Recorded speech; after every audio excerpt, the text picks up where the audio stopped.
seat? Once more.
And action.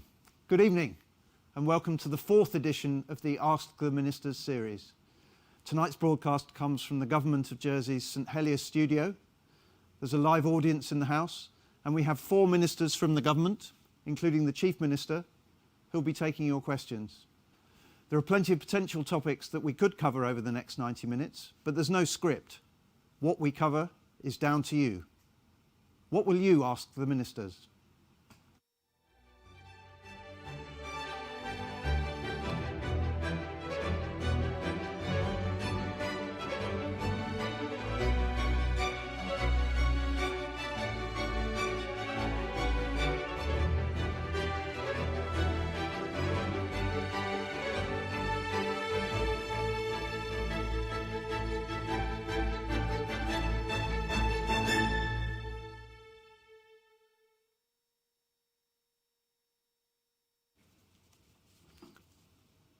Welcome again to Ask the Ministers.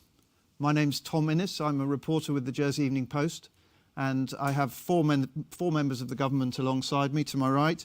They are the Chief Minister, Senator John Lafondre, the Education Minister, Deputy Scott Wickenden, the Environment Minister, Deputy John Young, and the Assistant Minister for Education, Tourism, Sport and Culture, Deputy Hugh Raymond.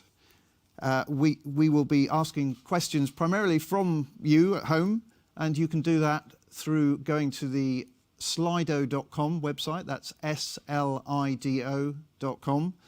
using the code Ask the Ministers, and it's very simple. You write in your question, you type in your question, click enter, and it'll be on our screen.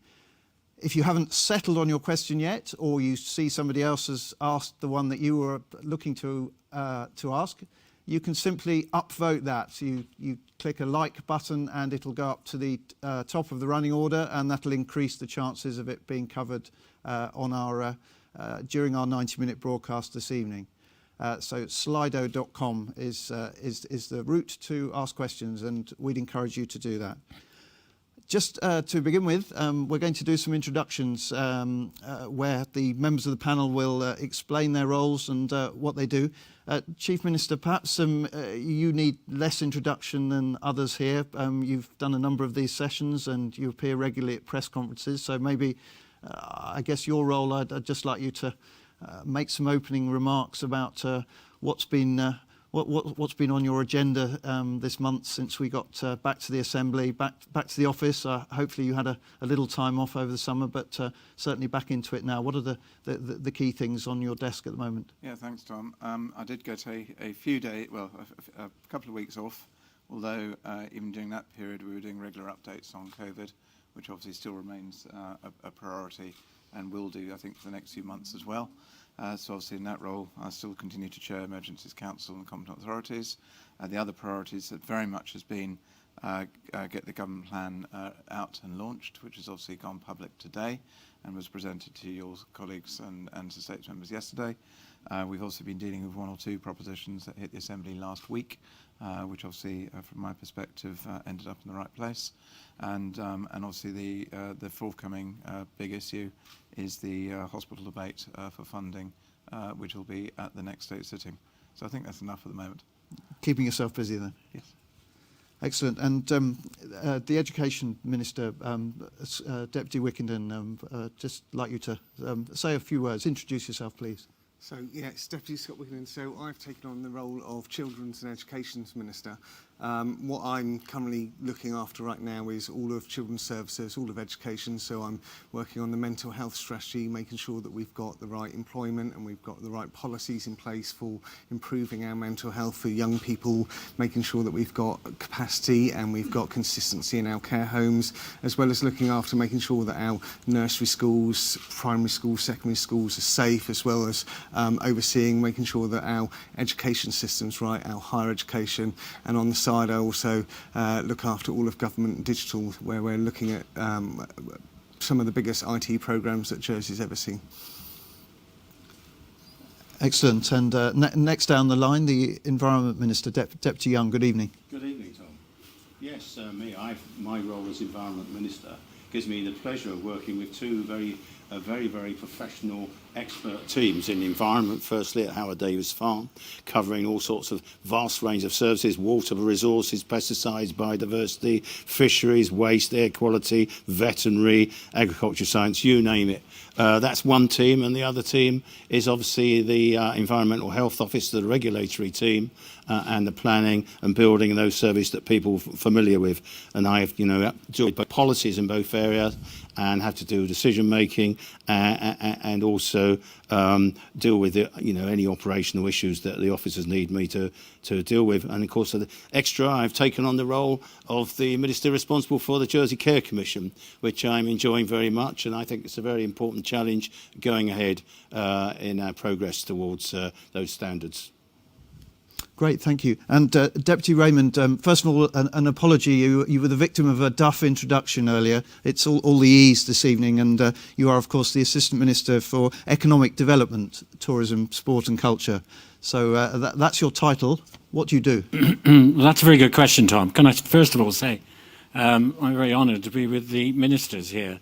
Not only do I look after EDTSC, but I'm also Assistant Minister for Health and Assistant Minister for Infrastructure. And that's been, I must admit, when I first took on the roles, I didn't realise how they all sort of almost fell in line. Health has been very important because of COVID and the situation with regards to Fort Regent and how we deal with it. The infrastructure, virtually, something like 90% of most sporting bodies have to lease land or lease the buildings that are owned by the government of Jersey. And therefore, it's all sort of linked in, but I wouldn't have thought it when I first took it over. The final one is sport, which I took over only some 10 months ago, and it has been a complete learning curve on that. I also is the odd one out here in the degree that I'm the only one that had been in politics in the UK and had done similar things. I was head of education, sport and culture in the UK. That has helped me. I've used that information in trying to determine some of the problems that we have with regards to sport and how we move it forward. But it's looking very positive, and I must finish by saying, and I hope the Bulls come through this evening. As you know, they're on radio live this evening, so hopefully we will get the scores to us whilst we're on air. Thank you, sir. Thank you. A rival attraction. Well, we'll do our best to keep up with that. Certainly, we're going to move straight into questions. We will be going to our audience and to the submitted questions later. But just to start things off, I'm going to throw things forward. In 8 months' time, June the 21st, 2022, the campaigning will have finished, and we'll all be getting an early night ahead of polling day for the 2022 general election. Given how little time there is remaining in this political term, probably only 6 months or a little bit more of actual working time before the election period starts, I'd like to ask each member of the panel, what are the burning issues in your in-tray that you are most determined to progress before the end of the term? And I'll start with you, Chief Minister. COVID, housing, hospital, seeing the work starting at Fort Regent. I think that's probably enough for the moment. There's a whole load of others. Population controls coming in as well. Population controls will be debated before the end of the year. Population policy will be lodged before the end of the year. Hospital, as we know, we've got the funding debate at the next sitting, and we want to very much keep the pressure on to get the planning application in on time. I think that is it's a sort of once-in-a-generation decision that we are facing here. I'm sure we'll get onto that later. Housing, we know, we can see from some of the Slido questions, we've got pressures. I'll see Deputy Russell Abbey, as new housing minister, is putting a lot of energy into matters that will further assist. There is was unlikely to be a quick solution, but we'll get onto that later, I'm sure. We have already put measures in around opening up further supply, starting to limit some demand. And I think there's certainly more we can be doing on that front. As I said, for COVID, obviously we've got the announcements out this week around boosters, around vaccinating 12-year-olds and upwards, and it's very much continuing to guide the island, hopefully through the winter period, allowing for flu, and then and hopefully again easing out of a pandemic status to probably endemic. Great. And do you sometimes stop and look at the calendar and realise the clock's ticking and have concern about how little time there is left of the term? I think we know. I think although we've done, I think, about as well as we could possibly have done in handling the pandemic, and there's been a lot of action and a lot of quite innovative decisions that have been made as well. It has sucked resources out of other places where perhaps we've not achieved as much as we would have liked to have done to the time that we would have liked to have done. So, population measures, I would have suggested we could have probably had those debates earlier, for example. I think in relation to getting some packages in place for housing and things like that, which is why Russell is putting a lot of energy into that now. But equally, there are other matters that have been moving forward, whether it's improvements and further resource going into mental health, a lot of money into Scott's area, for example, those have happened. So we know we basically are handing over, in my opinion, to a new council minister's a good financial position, probably a lot better than we were expecting. So from a financial probity, a sort of stewardship thing, I think we've, to date, outperformed our responsibilities on that front. And I think we have improved quite a significant lot of services as well. So in other words, benefiting islanders for the longer term. Great. Education Minister, your priority list for the next 6 months? So my priority is for 6 months at the moment, keeping schools open, keeping them safe, making sure that children continue their education and there's as little disruption as possible. That's got to be the prime area that we need to I need to be making sure that's happening. I need to, in the children's area, it's about our recruitment for our mental health staff, our social workers. It's about opening a therapeutic care home and getting rid of punitive work with children and more into restorative justice.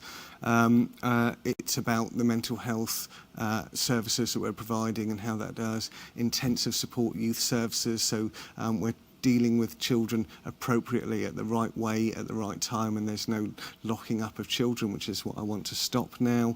I need to also, we've got our government digital stuff. We've got to make sure that that starts moving on so that we're in the best possible place with our security and data so we can start bringing services online. So there's quite a lot in there, but it's about making sure that I don't work in political terms. I need to make sure that everything's set right now for whoever comes in as the minister, but I work with an amazing team who can continue that work. So it's about making sure that all of the right things are in place at the right time, not about politics.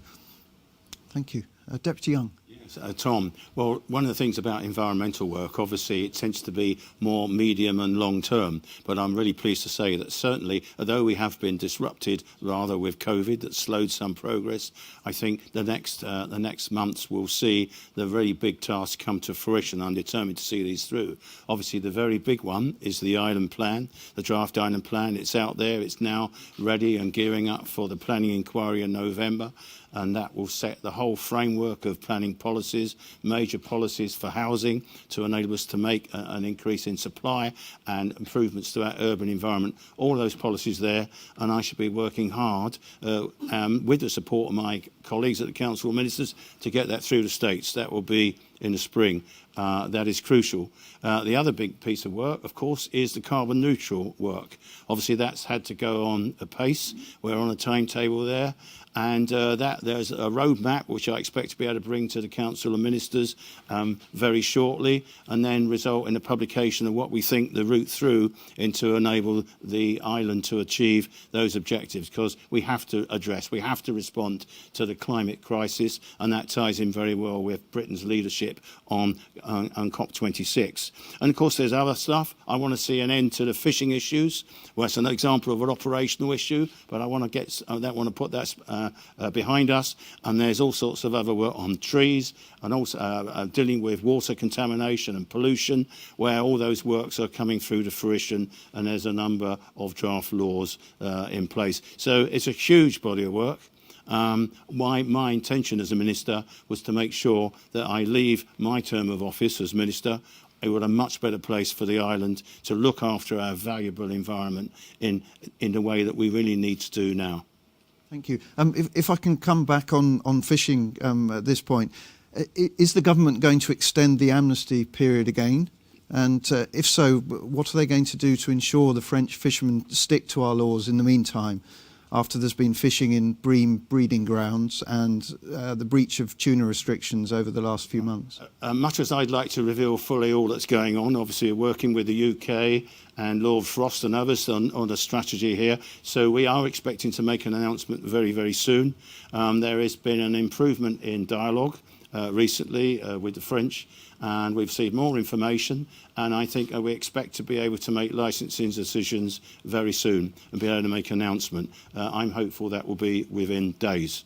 I think I don't believe, from where I sit, anybody in any party wants to see the continuation of an open-ended amnesty of effectively unlicensed fishing beyond the zones. But we have got to comply with the rules, and what we decide, we've got to give 30 days notice to the EU. So that's what we're going to do. We are doing our best to do that. And more to say later, but I'm sorry, that's as far as I can go tonight. Thank you. Deputy Raymond, back to it's the next 6 months. It's the working time remaining in this term. What are your priorities? Well, my priorities are very much the fact of what the two previous gentlemen prior to Deputy Young, with regards to sport and activity. It's great to see that sport is being spoken about. I think in the past, with my experience again from the UK, the more we get people active, whether young or old, the more that we keep them out of the hospitals. We make sure that their health is there. And with inspiring active places being brought up now, we're looking at areas around the island that we can put on facilities for people to join in. I think there's always been this reticence to say sport. They tend to think in terms of teams or people at the top level. But I think and having been president of the Honorary Police in the past, I saw a lot of the youngsters that were in the Juvenile Magistrates Court, and it's to make sure that we keep them active, get them involved in things, and make sure that they're all content. And my next 6 months is to keep pushing sport at the top. I do have to thank, and I will say this, the previous minister started it. I want to finish it. As I said, I've only been in the position for some 9 months, but I think it's great to see, and I can say with a smile that in the past, let's put it this way, on the agenda, sport never really tends to hit all the politicians. But I think they've got to realise the more activity we can provide, and the more we can provide for them and organise them, the better it's going to be for our health service, and especially with regards to the child minister, who has a lot of mental health problems with regards to some of these youngsters. It's vitally important that we get them together and appreciate what they're doing and how we can help them, because there is no doubt that if we don't, there will be issues. And that's not just Jersey, that's basically UK as well. I think that we have to make sure we look after our youngsters, and we have to make sure we look after our older people. And the best way of doing that is making sure that their well-being is looked after. Great, thank you, Deputy Raymond. I'm sure we'll come on to some of the broad topics that have been mentioned by several of you earlier. I'd just like to go into something more specific, though, at this stage. It's an issue that's arisen today. Concerns the likelihood of gas price rises during the coming months. I think I'll address this to you, Chief Minister. Jersey Gas have admitted today that emergency talks are taking place on the subject. Consumers were already hit by a 6.5% rise last year, which is well ahead of inflation. And now we have a serious situation where consumer groups are warning that some islanders might feel unable to heat their homes to a suitable level this winter. What's the government intending to do about this situation? I have to say I wasn't aware of the latest update specifically from Jersey Gas. So I think what we'll have to make sure is between myself and Senator Linda Farnham, who has responsibility for that area, which also includes competition, is just to make sure that if there are any increases, that they are obviously justified in the context of what we're operating in. It's got to be very clear that islanders do have to be able to afford to heat their homes. We obviously do have I think we still do have the winter fuel allowance if it really got critical, but at the end of the day we'll take that away, and if there is a matter of concern, I'm sure Senator Farnham will be working on it. Hugh, that's kind of your territory a little bit. Well, but, it was a little bit. Can I just follow on from that? We had discussions with Jersey Gas, I think it was about 4 or 5 weeks ago, and we brought up these questions. As you know, and I still think Jersey Gas, although it's Jersey Gas, it's based in the Isle of Man, and they're looking at the three islands in particular, because they're saying that they have to put prices up. And I gather in today's newspapers nationally again that gas prices are going through the roof in the UK. So we're all in the same boat.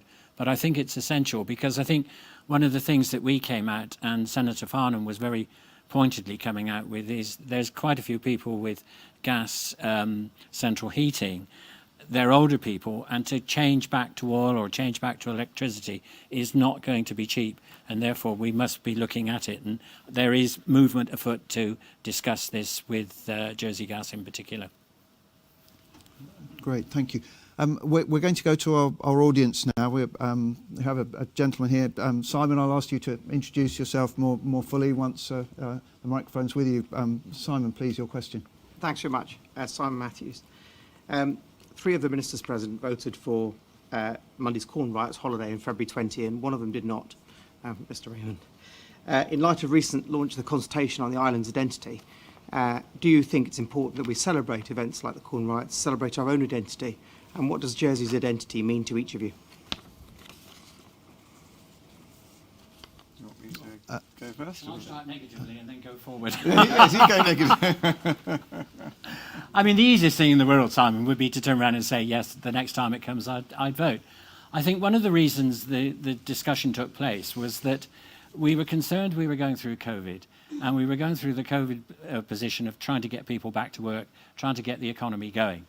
The biggest problem is if you take a day off, if you look at the cost alone of having a day off, both for the general public and people in all sorts of jobs, it's colossal. And the only thing I said was at the time, it was unfortunately the wrong time to suggest having another bank holiday. And that was my reason for voting against it. It wasn't because it was the Corn Riots. I didn't realise it was, 1767 when it happened. I hadn't registered my subject's history, dare I say it, but I hadn't registered that Jersey had gone through this. And I see you're smiling, Simon, that Jersey had gone through this where let's say the wealthy made sure they got their return by selling all their corn to the UK, and a lot of the not well-off people couldn't afford to live. And I gather they raided the States and everything else. I think it is something to celebrate, if that's the right word, but I think it was just at the wrong time, and that's why I voted against it. I gather there were 16 other members that voted against it as well. It wasn't being awkward, but I think one has to be very careful. We have a lot of bank holidays. There's a lot of bank holidays coming up because of the nature of next year and what it is, and I just think it was probably the wrong time. But as I said, if I wanted votes, I suppose I should say we should have them every year. But no, I think that one has to stick to your voting pattern, and that was the reason why I voted against it. But I'm sure some of the other ministers may have a different view. Deputy Young. Thanks. Well, I think I love history. And of course, I was blown away when I heard about this, and I read the proposition and read the history. And I thought, this is really very, very special. And of course, basically, I do think holidays for an important are vital, because we're a very hard-working community. Lots of people do multiple jobs, and they find themselves in not less than ideal employment conditions, sadly, which we're trying to do things about, albeit with some success. But having a bank holiday like that seemed to be a no-brainer, so I went for it. What is Jersey's identity to me? Well, I'm originally a Cockney boy. Born in London. I came to Jersey when 30 with 2 young babies, and what Jersey means to me is a community.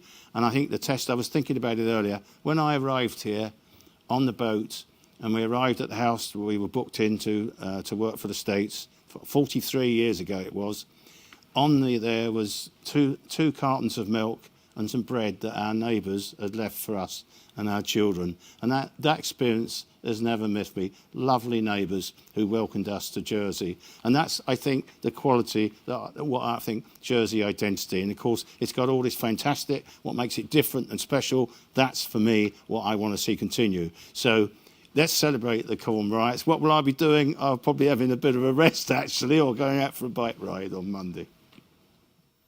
Deputy Wickenden. So, yeah, I think our history is amazing in Jersey, from the moment from King George giving us the ability to have our own parliament and giving us the mace, and how that all happened. The Corn Riots is just as important about actually the people of Jersey saying enough's enough. And there's an amazing video that Deputy Russell Labby produced that's on YouTube if anyone wants to watch it, which explains it all so beautifully about the Corn Riots. In the schools, we're going to be doing a whole week's worth of education and events that will actually inform the children about what the Corn Rights were about and how it happened, why it was important for that time, and why it's important that we remember. So I really, really support that going on. But of course, I think we gave, I don't like having suddenly bank holidays thrown on because of the economy, but we had plenty of time to give plenty of notice for this, and it's so important that our culture is recognised, it's taught and it's understood. We don't want to lose it. Chief Minister. Yes, I recognise there was a cost to it. It is a one-off, and it's it is the 250th anniversary. It's interesting, as a States member, you actually learn a lot more, or certainly in my time, you learned a lot more about Jersey history than actually at the time that I was taught at school. And certainly when you go out and then represent the island. So, for example, the Code of 1771, I'd never heard of in my life, and is actually one of the key milestones in legislative development, or law development as well, in the island's history. And that effectively arose from the Corn Rights. So I accept it, it was important to mark. But when we go away, and particularly as Chief Minister, but I've done it previously in other roles as well, and you're going out and promoting the island, depending who your audience is, you don't want to suddenly start off and say, actually, we're a well-regulated international finance centre, they switch off straight away. Even if you tell them we're worth 5 billion quid a year to you or something, they switch off. But they are interested in, you can go, we developed a little phrase when we were in New Jersey at the beginning of last year, I think it was, oddly enough, which was 1,000 years of history, but at the cutting edge, which very nicely brings together our culture, our history, particularly plays very well in the American audience, particularly the links of New Jersey and the connection with things like Charles I, Charles II, etc. And then the fact that actually our digital infrastructure is the third fastest in the world. So you can bring all those together, and that's why equally understanding our roots, understanding whether, going back more, whether it's France and Normandy, or whether more recently with the connections into obviously England, but Poland and Madeira and other places, that makes our community and actually makes it overall such a great place to live. Great. Simon, just briefly, any follow-up thoughts to that? Yeah, I mean, I respect all the opinions of the ministers. For my part, I think the Corn Rights are an essential part of our island's identity. I think they, in terms of the birth of democracy in the island and how it created the Assembly, etc., it's unfortunate they're titled Corn Riots. I think that's quite an emotive term. I'd like to see them maybe titled something different, but I think it's really important as part of our identity that we do take time to pause and celebrate the sacrifices and the efforts of others to make our lives a little bit more easier. And I think it's absolutely right we'll be given a day off to celebrate that and enjoy that with our families and friends. Great, thank you for your question. We're going to move on shortly to our submitted questions via Slido. Just a reminder of how the process for doing that. Very simple, you go to slido.com, and that's slido.com. The hashtag or code is Ask the Ministers, and you can then type in your question and submit it. You can also look at other questions on the site and upvote those that you like, and they will get to the top of the list, which we're now going to. And actually, housing is the issue that has been voted up to the top of the list for our submitted questions. This one has come in from Dave. We're hearing from people who left Jersey that they will not return due to the cost of accommodation. We also know of locals who are avoiding the lower to modest paid jobs because they do not cover the rent. What will the government do? And I'll fire this to you, Chief Minister, if I may. What will the government do if business who are unable to find staff begin to fold? I think the way I need to start answering that question is saying what we are trying to do at the moment, but also recognising that where we are at the moment, I saw an earlier question about the housing system broken? We accept it is under a lot of pressure at the moment. I think we've also got to recognise there is unlikely to be a quick fix. But the measures we put in place, so in terms of the demand side, is around then saying, okay, population controls will, in the longer term, assist and start taking some of the heat out. The measures that we actually have already said, which is and are likely to go further in the near future, is around what we've termed external buy-to-let, which was effectively an election commitment. And in 2019, Council Ministers gave instructions to SODC to stop that particular measure, and by that I mean that is people off the island, buying properties that they didn't actually potentially have the right to live in, but actually then renting them out, or in certain instances potentially leaving them empty, if the stories are to be believed. And the point is that is again about starting to take the heat out. In terms of supply side, with things like the office consolidation strategy, which will release brownfield sites over time, but that's feeding into the pipeline of sites. We've also got, through John's work on the bridging island plan, the goal and the target of significant increases in housing sites being developed and being released. I think it's meant to be an 80% increase by about 2025. We've got about 1,000 units, I think, scheduled to be delivered by either about 23 or 2025. So there are measures coming in that they are longer term measures. What Deputy Labby has also been doing, now some sounds really boring but it's important, which is actually about getting the resource into the research and support within. There isn't really a housing department within the States and hasn't been for a while. So it's putting that kind of effort and resource in to then start looking at the measures that we can do. He has done a lot of energy since his appointment in February, and he is definitely very, very passionate, very, very keen to see active changes. What we've also already said is that there will be a further a further rent freeze on Andean rents for next year. That was in the government plan that was announced yesterday, and we've had 10 million put aside for the last couple of plans, and essentially in the next few months will be the development and then the implementation of a product that will then assist islanders in making accommodation more affordable. So those are just very quick fire measures to say that's what we're trying to do in terms of starting to deliver a solution to the housing problems we face.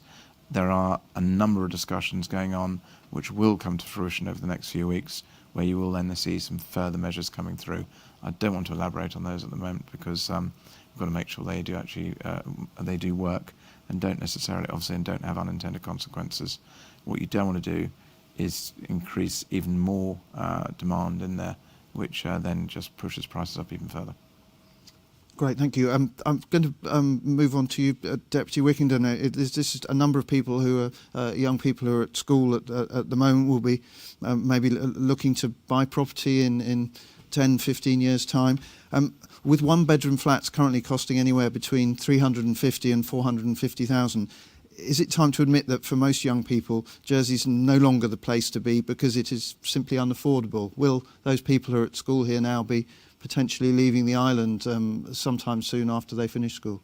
This is it. I have to look 15 years in the future on what we're trying to do and how we can solve it in different ways. So we're doing work with Deputy Russell Labby on how can we make sure that there's more housing stock and that actually it's less price. But I've got to look and make sure, and what we're doing right now is putting more money into areas like pupil premium or special educational needs or English as an additional language. So and we're putting more money in per pupil to make sure that educational outcomes are actually getting increased, and we're putting the right amount of schooling, education, the right amount of teachers to get people to a level where they're not looking at the lowest paid jobs. They are actually being brought up to a level where they can go out and actually reach their educational potential. So this is where we're working now with the Education Reform Programme, which is putting more money in. We've put extra money into Highlands to help so that people on low incomes, if they wanted to do a chef's course, they would have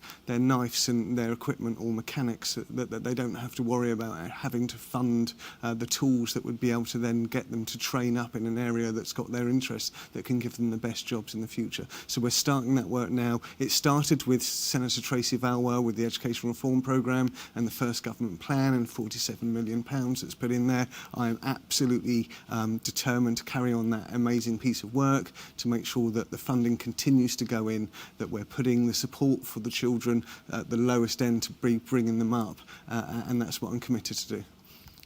Great, thank you. We're going to move on to sport now. Deputy Raymond, you were expressing fears that it may not get airtime tonight, but it's been voted up to the top of the list on Slido. Many Jersey people have outstanding results in different sporting activities, including many children. Qualifying to represent Jersey in international competitions, They need to fundraise, or they're not able to go and compete. Why is the government not willing to support such performers, at least with the cost of jersey uniform for that? I'm slightly confused because I think with Jersey Sport and what we're trying to do with Jersey Sport is that we're trying to raise money for that particular issue.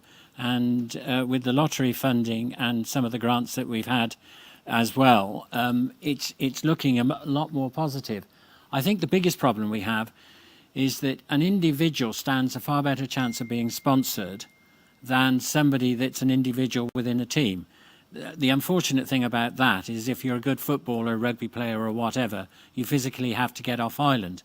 What we're trying to do is that if somebody's good at a particular aspect of athletics or is a very good squash player, he doesn't have to go off island. And that's where the biggest problem is rising. But I have to say, with everybody working together, and as I say, with the now, the lottery funding, which is due to come out in the next, Chief Minister, is it not, in the next couple of weeks with regards to the decisions made, I think there will be money available. I think that we have to work together, there's no question of it. And in particular, we have to work together because what I find here, which is absolutely great, the first time that our youngsters in particular get off island is when they're going off with a sporting team. And they represent the island, and I think it's essential that we've got to make sure that they can afford to go off. We still have the grants of people going off island, which comes out from government funding via Jersey Sport. We want to push that along. And I think the other thing is, that, and I will flag this up, I think sponsors are becoming more and more demanding. I use the word demanding. They want to support, but they're not supporting in the way, I think, prior to COVID. And I think that we've got to entice them back in to make sure that a lot of our youngsters, and can I just say, and I think we forget sometimes, some of our bowls players who are getting on in age are still being selected for the UK. Hockey had the veterans over last week, and I think the English veterans are coming over in a couple of weeks' time, and there's a couple of people that play for them. We've got to encourage it, but it's all about keeping sport at the top of the list. But when you're competing against child education and health and the environment, it sometimes becomes very difficult. But we're there, and I'll shout the loudest, because, as I say, I think it's essential that we keep everybody going, and we've got to make sure that I've got to push government to make sure it is happening as well. Great. Thank you. Our next question has come in, and I'm going to direct it to Deputy Young. You missed out on that one, so I'll direct this to you and potentially the Chief Minister to add. It's been, not for any personal reasons, I should say, it's been suggested that the government of Jersey is, quote, a bunch of old white men. What can be done to get greater diversity in local government? And do you feel newer states members are set up for success given the old boys network perception? Well, it's a great question, and I certainly put my hands up and plead guilty to being 75 years in age and white-haired as well. But of course, I didn't go into politics until 65. And so I feel, look, I do recognise that we've got this issue of diversity gap, where desperately, we've got a much broader based community in Jersey, and we've not seen that either in gender or backgrounds coming through into the States. Now, I'm very hopeful that the new structures that the government is now, the new electoral system, and it was one of the strong strengths of the changes that we've made to the election system that really attracted to me, that it will, I believe, open up the system for new members. And certainly everywhere I go, I invite and encourage younger people, people from all sorts of different backgrounds that I meet. Put yourself forward, because I think in the old days, people did feel inhibited putting themselves forward. Somehow I think and I'll be frank about it, perhaps in parishes you had to be blessed by the local great and good before you could put yourself forward. Maybe that's a bit radical for people. I think that's all swept away now. There's a much more open chance in the election system that's coming. I hope that I'm not disappointed in that. I do think there will be some changes that need to happen in the way the States itself works. And that's why I'm working with PPC to try and achieve changes to the way we We hold sittings, standing orders to try and help people through that. And the Greffier of the States is doing great stuff with his team on opening the doors, if you like, to new members. That's my personal view. I want to see I keep saying, look, at 75 years, I want to see younger members come forward and take up the challenge for the island. Great. And Chief Minister, have you been able to make your government more diverse during your time in office since 2018? Well, I would point out that certainly I did appoint Senator Wawa originally as DCM, and I think, to my best of my recollection, that was the first time. We had, I think I nominated more female candidates for ministers than I think was previously the case, from what I recall. If you actually look, because the question actually is actually wide and goes into what I'll talk is the organisation structure as well. As I think it's not just political. And if you look at the organisation, that since we started, we have had programmes within the organisation promoting one's called the I Will campaign, which is about promoting women within the civil service, within the public sector. That's about bringing them up slowly and encouraging them and promoting that sort of diversity. And obviously, as we've said, and it was because she was the best candidate for the job, but hopefully it also sends a signal, we've now got Jersey's first female CEO appointed. So I think there have been quite a lot of changes in our time. There is always more to go. I think part of it actually is in within the nature of politics. I think actually, certainly of the members I speak to, most would prefer to have political debate around the issues rather than what I call point scoring. And I think sometimes doesn't matter whether you're old, white and male or whether you're from a more diverse background, I think many members would prefer to actually get on and have that sensible debate around an issue rather than becoming more politicised. I think that is my concern, because that potentially could put people off irrespective of their background. But overall, I do believe that since we started, I think there have been changes, and I really very much hope there will be more to come. Thank you. Your prediction, Chief Minister, that the hospital might get some airtime tonight has come to fruition. You won't be surprised to hear. We've had a question from Janice. Thank you, Janice, for submitting your question via Slido. The question is, what will happen if P80, our hospital, the budget, financing and land proposition, does not get passed at the next state sitting? As we have already heard that one party, which is forming, intends to scrap the building at Overdale if they get in next year. Chief Minister. Oddly enough, what I've actually, in anticipation, not necessarily that question, but something very similar, is a copy of the scrutiny amendment, which was actually been lodged today. I think what we've got to say is, if there are certain politicians who will do everything they can to delay the project because, for whatever reason, I've never quite understood it, they are so fundamentally against it. Ultimately, if the project gets stopped at this stage, it'll be poorer healthcare for islanders and more expense for islanders. And if you allow me to, can I elaborate on that for a few minutes? Because I think it is worth actually explaining. And interesting enough, and I don't know if that's on screen, there's a slide as well which we can refer to, which is one that's been released publicly, and certainly one I'll be tweeting on in the next few days as well. The more expensive islanders falls into two areas. One is that for all sorts of reasons around this, to get a project to the level of having all the finances approved by the states and a planning application in place that will meet the standards required for effectively a public inspector kind of to go through it, costs a lot of money. And to date, each time it's been in the order of 30 to 40 million pounds. So automatically, if you stop the scheme now, you will basically blow the money that's been spent to date already, and probably the team will disappear because they need certainty. There are other choices out there. There are other jurisdictions that are looking to build hospitals. So then you're looking to further delay, and that then translates into further longer in the present site. The present site is in a woeful condition, and I use that word appropriately. And what that means is that it means both for our islanders, whether it's my relatives or viewers' relatives in hospital, are suffering, or sorry, are not getting the standard of facilities that one would automatically expect, because the hospital is now well beyond its sell-by date.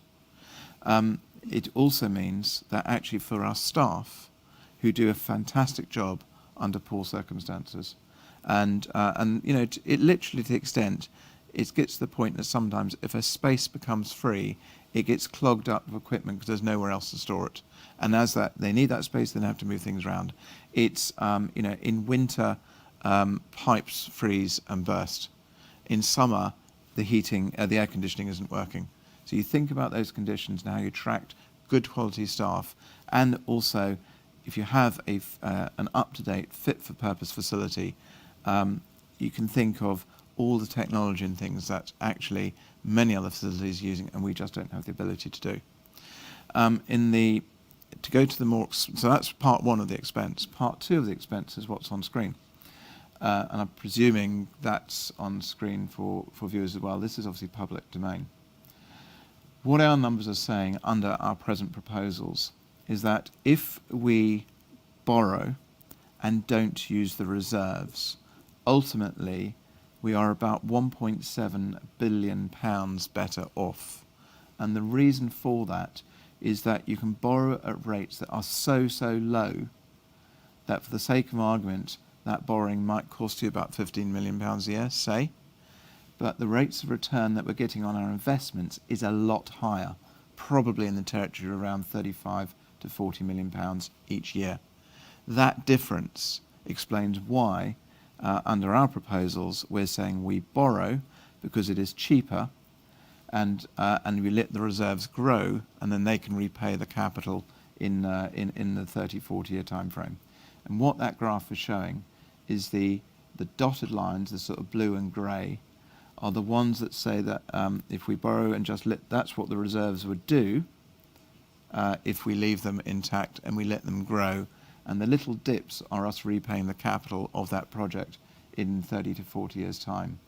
The red line is if you deplete the reserves by paying for the hospital purely out of reserves and then just let them grow normal. And as you can see, the red line is a lot lower than the ranges of lines above it. And that difference basically adds up to 1.7 billion under those proposals. So what we are saying, even though, and I absolutely get the point, that a number of members of the public are worried about the size of the numbers that we're talking about, particularly in the Jersey psyche about not borrowing. And what we've got to be, what we've got to really say is, our job as ministers is to effectively conquer that number, is to say, actually, yes, it's a big number, but it can be repaid, and it can be repaid in a very, very prudent way, actually, very careful way, which actually puts islanders in a better place and also keeps those reserves intact, that if at some point in the future, 20, 25 years' time or 10 years' time, we needed them, we've still got that flexibility. And I think I made a comment at the very beginning. There have been times during past political lives, and I can think of when my father was in the States as well. If you go back to, I think it was the 50s, and the introduction of Social Security, and there were major demonstrations in the Royal Square. I think even people brought in coffins to demonstrate their disgust, or whatever it was, with the proposals that have been put in place. But can you contemplate a world now without Social Security and without provision for pensions? If I go to my father's time, Queen's Valley was the burning topic of the day. You had David Bellamy coming and leading protesters. I remember my father telling me that they had been told that the island, I think it was in 1976, was hours away from running out of water. And so sometimes you've got to take those decisions that are for the future generations. It's not about short-term political politics or popular politics. It's about taking difficult decisions which are actually of a generational nature. And that is what we're going to be facing on the next sitting in October. Great. Thank you, Chief Minister. We've got a question that's come in on recycling. I think the Environment Minister is our man for that. We'd like to ask this question. What steps and resources would be needed, Environment Minister, to instigate an island-wide recycling system instead of a patchwork of parish collections? Can we get this done by June next year? Well, I think, first of all, it isn't actually currently my responsibility. It's the Infrastructure Minister, my colleague here, may be able to help. But look, we are on a direction of travel where we've improved, but I think we need to do more. And I think, therefore, there does need to be measures in place, financial measures and so on, to bring that about. And so I think that some of those issues are going to come about as a result of work being done on carbon neutrality, because there is a strong connection between our consumption and what we avoid by recycling. So will it come before 22? I think I'm going to rely on some of my colleagues on that part of the business, because I regret to say I'm going to pass on that and ask. Maybe Hugh might be able to help you on that. Deputy Raymond, do you have a brief comment just a on brief, I will make the statement, and dare I say it, it's the essential thing is getting the 12 constables to agree to everything that we're trying to do. There is no doubt that Kevin Lewis and his team are trying. It seems to me there's lorries almost doubling over across different parishes and all this sort of thing. We can save money as well if everybody worked together, but it is going to be a difficult time in making sure that we get the 12 parishes. The other side of the coin is, of course, we've got the rates and everything else that play into this as well with regards to collections. So it's, I would have to say, whilst it's an avenue that we would like to go down, I can't foresee it, as you've stated, for June 22. I think there's too many ifs and buts to get it right. But there is essentially, I think there's a mood changing, and I take very much what my deputy said to me next door here, that I think there is a mood changing, that it would be ideal to have a much better rubbish collection system than we have at the present time. But it does need money, and it does need people as well. And I think that is also another essential thing that we have to look at it. And the other thing is that we also have to get rid of the rubbish as well. I think sometimes people forget it's very easy to collect, but, and we're putting plastics into separate bins and all this sort of thing. People are really helping out, but we've still got to make sure that we can get it off island, or we can deal with it. And that's going to take time as well. I'm not trying to be negative at all here, but I think at least people are talking, and if we can get the constables talking, we're one step up the ladder. Great. If I could come back briefly, I think the point I should have made really is that I think we're probably going to need fiscal measures to bring this about. And I know that the Infrastructure Minister is looking at ways of doing that. It is a tough challenge, because when you make fiscal measures, you achieve the cost. I think the model we all heard about, what has happened in our sister islands, they introduced the charge for waste, and what has happened, recycling massively changed, massively developed. So there are lessons there for us to look at, but at the moment, I think that dialogue and the work's being done, which we need to bring through. I don't think it will come before June 22, to be honest. Great, thank you. Possibly something for our questioner to raise to candidates next May and June when it comes to election time. We're going to move on now to the government plan. This was published today. There may be some people out there who haven't quite yet got through all 204 pages of it. But we will be looking at it in more depth with some questions, and first of all, a short video. Today we launched the final government plan for our term of office. It gives projections for the next 4 years for income, expenditure and capital projects, and it's going to be debated this December by the States Assembly. It follows, in general, the strategies we laid out when we took office, but also contains plans for recovering from the pandemic, both financially and socially. It sets out how we propose to pay for everything, including the impact of COVID-19, major projects such as the hospital, and continues to make long-term changes to address a number of the legacy issues we inherited. We continue to invest in children through things like dental care, further mental health investment and teacher training. We prioritise health and well-being. We've worked to implement the Jersey Care model, reduce waiting lists, deliver the disability strategy and improve on-island patient care. And we set out our plan for revitalising the economy, which ultimately pays for all of this through the island's first economic framework. The plan also focuses on the major challenges we are facing as a community, such as population and migration, housing, climate change, and island identity. Proposals for population controls will be presented before the end of the year, and we will bring forward the carbon neutral roadmap, which will set out the journey to carbon neutrality. And more than 900 homes are scheduled to be built by 2023, in addition to the 800 units of housing that have been provided in the past 2 years. There is further investment in sport and our heritage and our culture, including work commencing shortly on the initial improvements to Fort Regent. Let's be clear, COVID has been hard and it is still with us.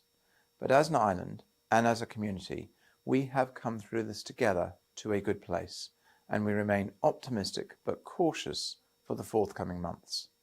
Mental health and youth support are just part of the pathway to our island recovering from COVID. But let us not forget that we've been innovative and swift in responding to the crisis. Our vaccination programme has been one of the most successful in Europe. We've kept schools open more consistently than the UK and many European countries. And the Spend Local card gave a much needed boost to the economy last year. Our investment in IT infrastructure set the foundation for our track and trace programme, which helped keep our island safe and our borders open. COVID-19 has represented a serious demand on our resources, not only requiring substantial amounts of spending, but also redirecting officer attention and time. However, the total spending on our pandemic response and economic support have been lower than our initial estimates suggested, and we were actually able to increase our reserves last year. Furthermore, we will be able to cover the debt incurred from COVID without needing to increase taxes. And this is thanks to the decision to move all islanders to the current year basis of taxation. We are also taking a very long-term proposal to the Assembly to pay back a historic pension debt earlier than expected. Doing so will avoid the additional interest which would otherwise have to be paid by future generations, and saves the island as much as £3.6 billion. This figure is obviously over a very long period, but even during the next 30 to 40 years, we could save £300 million. And this sum would be a huge windfall for the island and could help to support capital projects such as the new hospital. Put simply, the new hospital can be paid for by borrowing money now at very low rates of interest, and then using the much higher returns in the reserves to repay that debt over 40 years. This method is about £1.7 billion more cost effective than other suggestions. So if we do this, and also take the pre-87 debt proposals and the surplus balance on the change to current year taxation, that will leave the reserves in a very strong position and will significantly support the hospital project over and above the current plans. All of this can happen without increasing taxation, but retaining flexibility for future governments and future assemblies should unforeseen circumstances arise. Our commitment has always been to improve the services we provide, to deal with the big legacy issues we have inherited, but also to remain committed to sustainable public finances, including continued savings. As a Council of Ministers, we are committed to long-term planning, building foundations that will benefit not only islanders living and working now, but the generations that will follow them. And whilst we have had and continue to face many hurdles on this path, I believe we have kept our promise to you. Thank you for listening. And welcome back. That short video there about the government plan. Chief Minister, I'd like to ask you, in your forward to the government plan, you list some reasons for pride in where the island stands, before you also concede that there are things that could have been done better. I don't want to get bogged down in COVID, but which areas would you reflect on in that latter category, could have done better? I think it's more about could have done sooner. And so, as I think population issues that have now been approved by the Assembly, the regulations, the details now being worked on, and also it's coming back to the Assembly. I think we hadn't had, sorry, I have to mention COVID, we would have been doing that sooner. probably last year rather than this year. I think there has been consequences and delays into the housing programme, for example. But as I said as well, is we should be pleased with actually the progress that we have made in a whole variety of areas.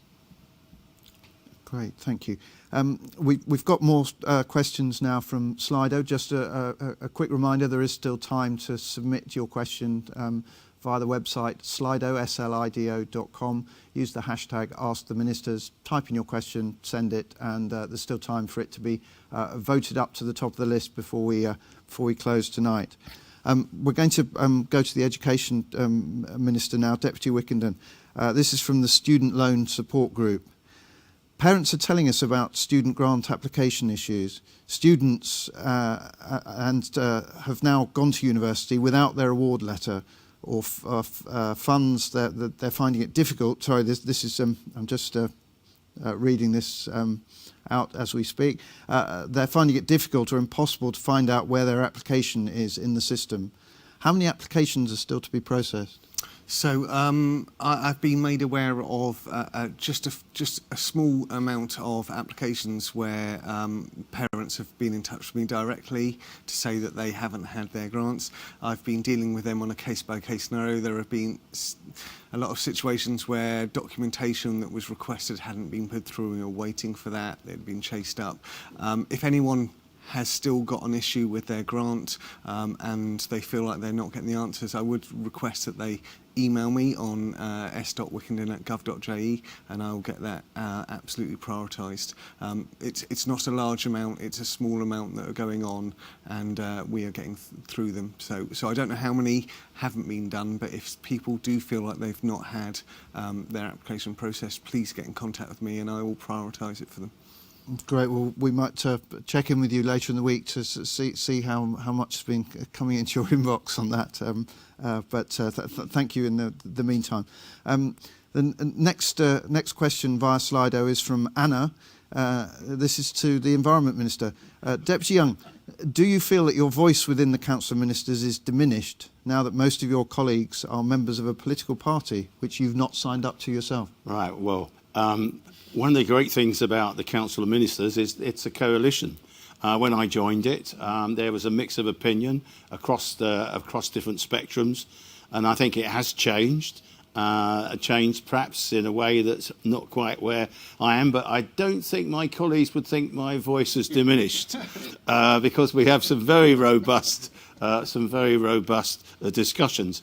And I think, but of course, the move, I think, towards political parties, I think it's tied in with one of the earlier questions about bringing new candidates forward into the elections. I think it is positive. I think it will help achieve greater clarity on what members are positioning for. I will be surprised if we get a clear sort of majority. I think in the elections, I think it will probably be a coalition of different groups. Hopefully they'll coalesce around a clear platform.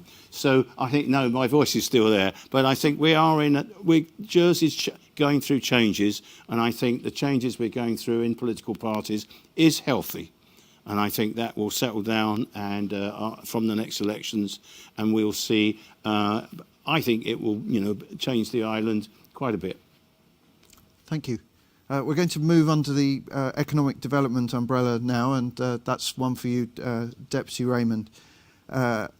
Without hospitality and tourism, we will have fewer flight routes. What will be done to keep these businesses in hospitality and tourism open and properly staffed so that the finance sector is able to attract new employees to fill all those newly built offices? That's a very good question, and it's something that we're in great debate about. The department itself is very concerned. At the present time, negotiations going on with airlines and everything is positive. They feel that they can bring people to us here because of some of the restrictions that are still in Europe. But we've got to make sure that we keep them. I've been talking to, dare I say it, over the road. I mean, Guernsey is having real problems about actually getting planes into Guernsey at the present time. We've got to make sure that we look after it. We've also got to make sure. The other thing that's coming out of the finance industry, of course, there's less people travelling to do the work because everything is down now to digital and IT and everything. And we've got to be conscious of that. I think the days of the 14-day, 7-day holiday are going. I think very much if you look at the people speaking and when you talk to them around town, they're coming in on Thursday, going back on Monday. So they're coming for long weekends, and we've got to adapt to that. And we've got to make sure that the planes and the airlines adapt to that as well. I think you may well find that there will be less planes perhaps at the beginning of the week as opposed to the latter end and the weekends. But we've got to make sure that we get people coming into the island. The other thing is, which has come out over the last 3 or 4 weeks, which has been really a positive, and I hadn't registered so much, is the number of people that the reason they come here is not so much, is we all speak English, which is fine, but the other reason they come here, it's safe.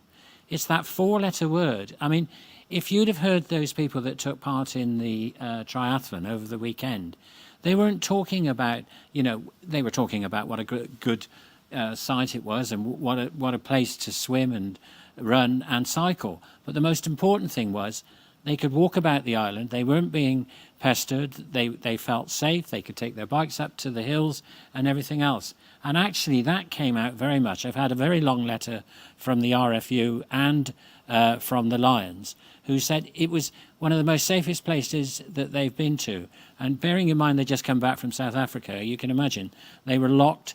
They couldn't move. We've got to make sure that we visit Jersey and tourism, that this is the place to come to be safe, and we've got to keep the restaurants going. And we have to support the restaurants with regards to staffing, which is an essential part of making sure that they're keeping going. I was going to come on to that. There was a government social media post a couple of weeks ago that was asking readers what steps they would be willing to take to help reduce the number of migrant workers needed in the future. Now, that caused a lot of adverse comment about the insensitive language and the implied criticism of immigrants who are, in many cases, the backbone of the economy. We had another assistant minister who's not here tonight who said he thought people had overreacted to that. Do you think people overreacted to that, and is that the right way to be talking about migrant workers? I mean, we're at an open conversation here now this evening where there's people listening. I think that we've got to make sure that we look after our employees. And I think sometimes they move from one place to another. And you only got to see that with some of the letters that appear in your paper and everything else. We've got to make sure that people feel comfortable where they're working. And I think that people have to work together. And that's another thing. I keep pushing, for goodness sake, do you need to take those group of people on when they've already got a job? Or are you increasing their pay to make them come to you? I think we have to make sure that people work together to make sure that because otherwise, and I do fear that some of our restaurants will disappear because they won't have they won't have the staff to be able to perform and to produce the goods that people want. So we've got to make sure that everybody's working together and politicians are working together with those people. I think with population theories coming out and what Deputy Hewlin's doing, I think we've got to listen to him and see where he's coming from. But it is essential that we keep this place going, not only from the finance point of view, but for people to come here, enjoy their weekend, feel safe, and be able to go out. And the other thing is, which is the one that I've pushed, which is coming out very, very clear, if you look at all the sporting organisations that have been coming over, they're not staying in one-bedroom flats or anything like that. They're staying in our big hotels, and you try and get a hotel bedroom this month and the beginning of next month. It's virtually nigh impossible. So we've got to make sure that we don't close too many hotels as well. I think that there is another avenue down that road that we've got to make sure that we can perform what we say we're performing, and we visit tourism or visit Jersey, I think we can do that. Great. Well, there was a reference in that question to newly built offices. I'm going to extend that on to a further question, which I direct to you, Chief Minister. I think more than ever, people are working from home. There are empty offices and shops in town. Where's the rationale behind the new International Finance Centre? What companies have expressed an interest? And would you consider doing a public poll to see what people think about this? The question is saying that you should build housing. People are crying out for affordable homes, and the young are leaving Jersey. I think let's deal with I presume we're talking about IFC 6, i.e. the building that's just been recently announced. The crucial point is that was given permission back in 2017, obviously not under our watch as such. And what I have been very keen to see, and certainly I'm sure that is the case, is that the conditions that the States Assembly put in place when SOJC was originally created, about making sure that that essentially there wasn't a risk to the states of that building taking place, that there was a tenant in there of sufficient size, i.e. taking up enough of the building to make sure that covers the cost of construction. That's in essence the deal. And we are told that SOJDC, that is the case. That I can't give the name of the tenant, I'm afraid, because until that's put in the public domain, as far as I'm concerned, that remains commercially confidential. But that is the case. They are convinced that there is demand. It is somebody who's on island, as far as I'm aware. And so from that perspective, what ultimately it does is free up old, more inefficient office blocks, which ultimately will be released for housing, in my view. So there is a kind of benefit, but I do accept it takes long to come through. But even if you were to stop that development now and try and turn it into housing, bear in mind that would not be possible. You're still going to be a couple of years down the line. There's not a quick solution, even though it might seem quick. Great. So it's not an either or in terms of housing or offices. It's more of a journey and a link between one and the other. I just think there is a concept. If you think of a pipeline, so a new office block comes out here. Well, if it's somebody who's on island, and as I understand the tenant is, they will be relocating from a location, from an existing location, and in general, depending where that is, and depending on the nature of the offices, or if they've been in the same way the states are, they might be bringing 2 or 3 sites together. Then that gives the potential to release sites for the future. That potentially is housing. It does depend on the individual circumstances, but you are seeing a shift already, or has been going for a long time, of business down to the Esplanade and the IFC site, and that sort of general finance quarter, and that over time will then result in developments taking place in the kind of north end of town, which will then lend themselves to housing. Great, thank you. Our next question is I think. Say Jersey Bulls have gone 2-1 up. Thank you. Our sports news correspondent on the right is playing as sharing some good news, and that's welcome. The next one, Deputy Young, is for you as Environment Minister. And the question is, how can the states ask people to pay more tax for environmental issues on fuel when the states then use the same money to fund the island's polluting air display? Good question. I'll deal with that in 2 parts, if I may. There is no doubt in my mind that in order to make the transition to a carbon neutral world and play our part in the world's commitment to saving the planet, because that is seriously where we are, there will have to be fiscal measures. And what I certainly am in favour of is measures where those that make changes in their practice and lives to be able to reduce their emissions and live within our environmental means should receive incentives. But of course those incentives have got to be paid for, and I think the source has to be the introduction of charges and taxes on those that don't. And I think also we need to ensure in that equation that we address the issue of avoiding fuel poverty, because we have very, very divided income in the island. We've got I think we've got a high level of inequality, and we want to make sure that everybody shares in the benefits of that journey. Now, it's not going to happen overnight. It's a transition. I think the work being done is going to produce a set of options for fiscal changes that will, in my view, mean that in the future the issue of environmental tax and charges has to be faced. We've already made a start because we've got the Climate Emergency Fund, which in the government plan now provides a chunk of money coming from a surcharge on fuel, on carbon fuels, and also from the VED, vehicle emission duty. That money is building up in the fund, and that will fund a whole host of pieces of work. But that fund, which I think is about 23 million, or will be in the government plan, is not going to be enough. We are talking much bigger sums than that. So on the air display, my personal view is that I think Deputy Higgins will be upset with me.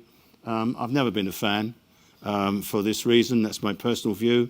But then I wouldn't impose that on anybody else.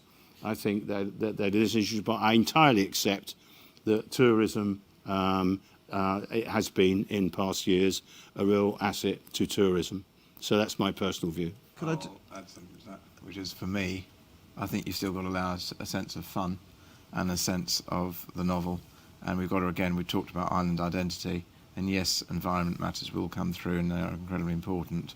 But the International Air Display started off as the Battle of Britain, and that is recognising liberation and what that's done for this island. And so for me, it's quite a fundamental one.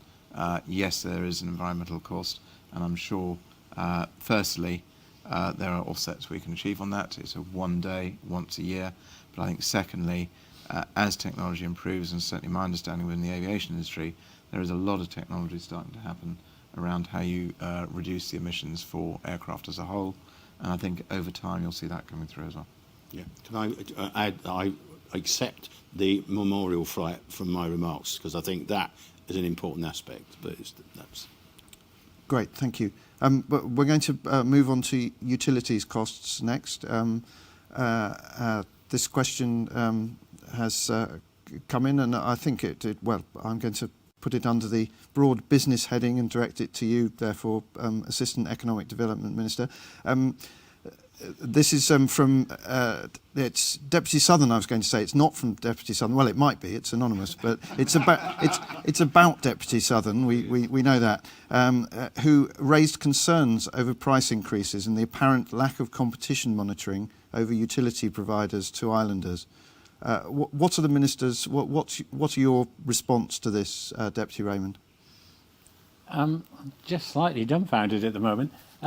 So raise concerns over price increases and the apparent lack of competition. But that's always been the case here, isn't it? And unfortunately, if you look at everything, and I'm veering off just slightly a bit, and that is that I've been visiting some of the nursing homes.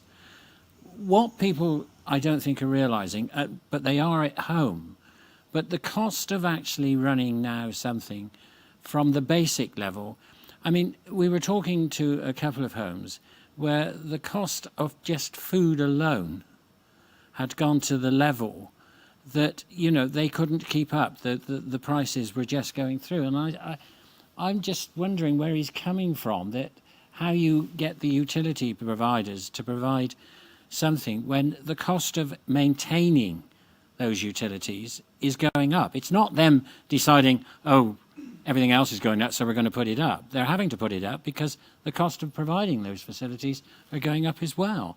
I'm just slightly concerned what he's actually trying to get at. Well, I'd suggest potentially, I'm going to suggest we move on from there. I don't know if it's productive to use the little time we've got available to guess what a questioner might be might be driving at. So swipe left on that one, I think. The next question that's come in, how can ministers reconcile the objective to put young people first with an average £100,000 rise in house prices in a single year while wages remain flat, and the continued prevarication of the government on measures needed to address the issue? Chief Minister, I'm going to throw that one at you, please. Thank you for that one. I think we've covered some of that already, and we've also tried to say that there will be people, and I don't know if that's a politician behind the thing or a supporter of a politician in there, who are looking for the quick fixes, particularly as elections come up. And what we've tried to say is we accept we've actually got to do more on this. We are bringing measures through. Some of them are on the longer term to start, as I said, adding to supply. And as I said, there will be some other announcements that will come through in the next few weeks and months, which I believe will assist as well. I want to make sure, as I said, before we go any further on that, that we don't, that there aren't unintended consequences before we put them out there. But it is serious. We do have to make sure in that context that young people do feel they have a future on the island. I think actually one thing, I have to go back to an extent, that question has always been around. I can think of my youth, I can think of people I know now who go back to that age, left Jersey, never wanting to come back. And actually, when they'd gone away, they'd had the experience of living away, and they came back particularly for raising a family, they realised actually how good this place is. That is the problem we face, almost a victim of our own success, and it's how you achieve the objectives that that questioner is asking about making it more affordable without actually basically throwing the baby out with the bathwater. I'm afraid it is a cliche, i.e. Making this place less attractive to be and with less jobs on island for islanders to work in. Thank you. We're moving down the alphabet to F now with fisheries in France, and it's something we've covered previously, Deputy Young, but I think it's still remains your responsibility, so it's coming your way. What will you do to repair the fragile relationship between Jersey and France? If the fisheries agreement under TECA does not work for Jersey, will you commit to replacing it? What can be done to import more from the continent in order to reduce food miles, perhaps in exchange for market access? Well, obviously a tough question. First of all, I start from the principle that I believe our relationship with France is very important to Jersey. And of course, unfortunately, I mean, Jersey did not have a vote in the Brexit decision. We got the notice of the new agreement at 4 days' notice. And what we sought to do, we had a choice. The choice was, do we participate with the UK in the agreement with the EU, or do we stay out of it? If we'd have stayed out of it, then we would have continued with a neighbourhood agreement, which was the previous Granville Bay agreement, and there would have been changes to that agreement in time, but nonetheless the crisis would not have occurred. But Jersey made a decision, for the right reasons, I believe, that the wider benefits to the island of being participating in that agreement absolutely justified the decision to go in with it. Now, what we sought to do is to make it work. There's been started out teething troubles, quite significant issues. What is doing? Well, I can say I don't think I'm breaking any secrets. There is a forthcoming meeting very soon, an in-person meeting that has been scheduled by the External Relations Minister. Myself, I will be attending that along with my Assistant Minister, and I think we are making very good progress recently. What would happen if the agreement ultimately collapsed? Obviously, we would have to then, I think that would be, well, certainly I'm keen if that does happen, it will not be through any action that Jersey does or any failures. In my view, we have to be able to show that we comply in every way and we behave entirely reasonable and fairly and make sure that in no way whatsoever, if it does go wrong, can we take the responsibility or take the blame for it, if you like, in layman's terms.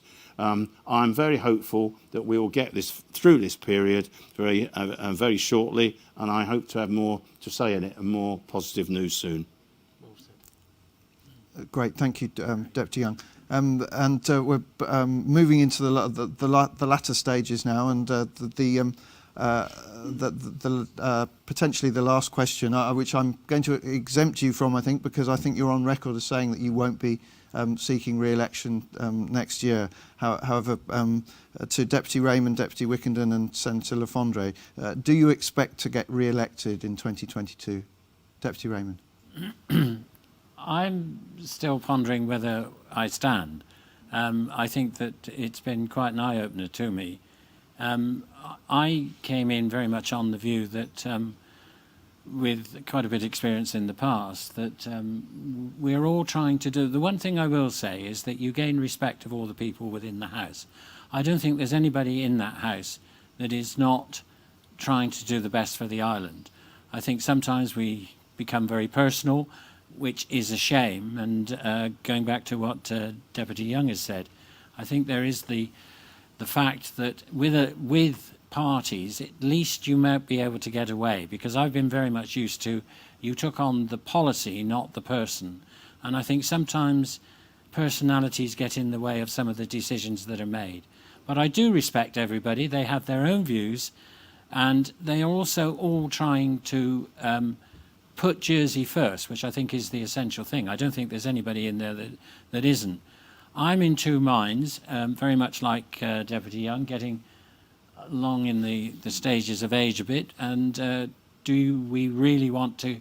But you need a cross-section of people in any group that makes decisions about people. Okay. And I think that's essential that we must do. Ladies, gents, old, age, and youngsters. You need a group of people that will make decisions on behalf of all. Thank you. Deputy Wickenden, just quickly, do you expect to be re-elected? I don't expect anything. I will, if I choose to run in the next election, I will work my hardest. I will hopefully stand behind 8 years of delivering on what I've done, taking up the roles that I have, and doing the best I can.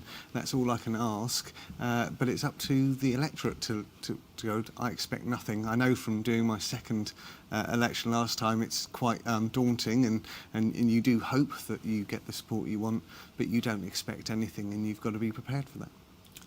Senator Lafondre, would you anything fresh to add, or would you echo your comments? I think two things, actually. Yes, I'm in the same position as Hugh. I'll be making my decision as to whether I'm going to stand again sometime between about February and Easter next year. What I would actually hope that the electorate will consider is actually, A, looking at us, but B, looking at alternatives.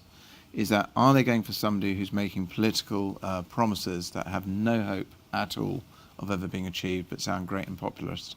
Or will they go for people who have made the long-term decisions, sometimes the difficult decisions, because actually it's the right thing to do for islanders for generations, or to keep things affordable? And if it's the latter, then I would hope I've got a reasonable chance, if I did choose to stand again, of the electorate looking at me. I hope favourably. I hope they'll recognise that both myself and all of us as a team, and the entire Council of Ministers and Assistant Ministers, have done their very best, including bringing islanders through COVID. If they want the quick fixes, please don't look at me. Great. And just to close, I'm going to ask for a 30-second final thoughts from each of you, if we could do that, whether it's a score flash or something that you taking away from tonight's meeting. But I'll start with you, Deputy Raymond. What to just your closing thoughts after tonight's session?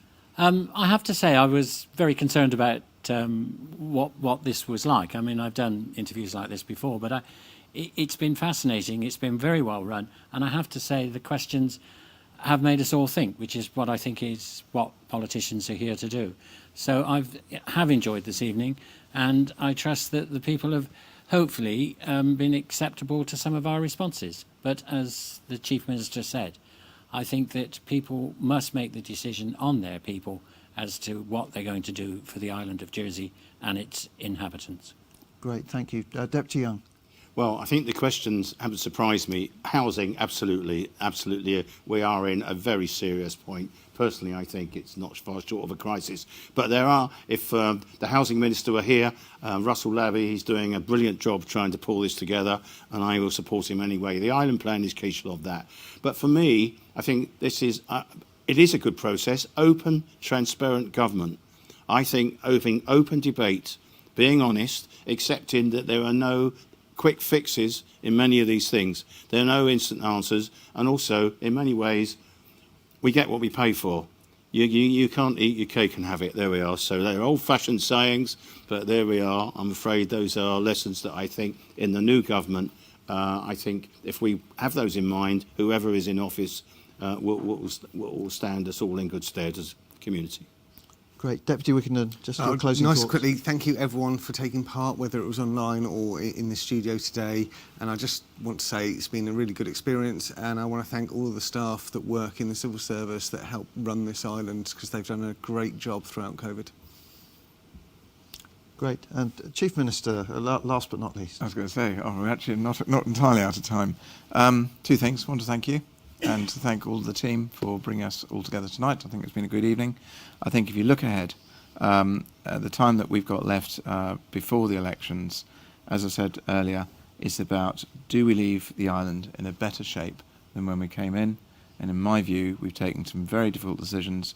We've dealt with a whole host of long-term legacy issues that have not been dealt with before. And so from that perspective, I would hope we've acted in what I would look for politicians, i.e. as custodians of trustees, if you like, acting in the interests of islanders, whether now and all future generations. That's where we stand, and we'll see how the electorate judge that team in the future.